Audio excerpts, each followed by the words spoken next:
इन्होंने ना अभी कुछ खाया ना कल कुछ बनाया, और दूसरा दिन है कुछ नहीं बनाते हैं हम।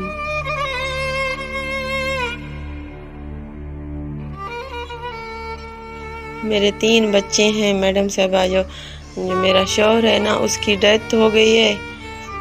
अब मेरा कमाने वाला कोई नहीं है। जो मेरे छोटे छोटे 3 बच्चे हैं। मैं एक जगह पे जाती हूँ काम करने, उधर मुझे 3000 देते हैं।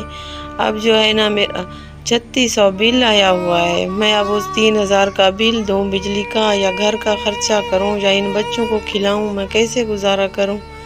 मुझे भी तीसरा दिन है, आज बुखार है, मैं भी काम पे नहीं जाती हूँ। इतना पैसे नहीं है जो मैं गोली लेके खा लूँ एक बुखार की। बिजली का बिल इतना ज़्यादा आता है ना, अब मैं पंखा वगैरह भी नहीं चलाती। मेरे बच्चे कहते हैं कि मम्मा मच्छर है, पंखा तो चलाओ। फिर